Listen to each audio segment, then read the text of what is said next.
পুরীতে একটি মন্দিরে সোনার শিকল দিয়ে হনুমানজিকে বেঁধে রাখা হয়েছে।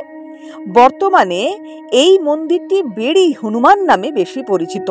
পৌরাণিক কাহিনী অনুসারে একটা সময় সমুদ্রদেব পুরীর জগন্নাথ দেবের মন্দিরের 3 বার ক্ষতি করার চেষ্টা করেছিলেন। তাই শ্রীক্ষেত্র এবং শ্রীধামকে সমুদ্রদেবের হাত থেকে বাঁচানোর জন্য শ্রীরামের পরম ভক্ত হনুমানজিকে নিযুক্ত করা হয়।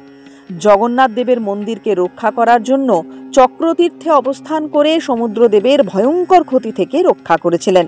ধর্মীয় গ্রন্থ অনুসারে ভগবান শ্রী জগন্নাথ দেবকে শ্রীরামের অবতার হিসেবেও বিবেচনা করা হয়। পুরী শহরের প্রায় 27 কিলোমিটার উত্তর পূর্বে অবস্থিত শিরুলি মহাবীর একটি ছোট্ট মন্দিরে রয়েছে বেড়ি হনুমানের একটি মূর্তি।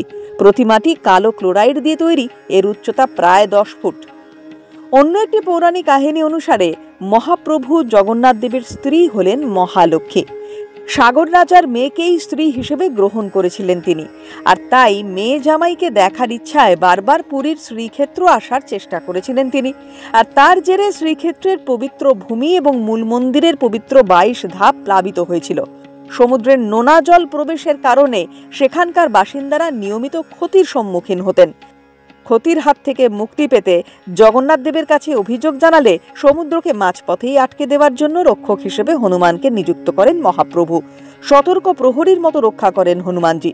জগন্নাথ মন্দিরকে সমুদ্রের ধ্বংসযজ্ঞ থেকে রক্ষা করেছিলেন বলেই বেদি হনুমান বলা হয়।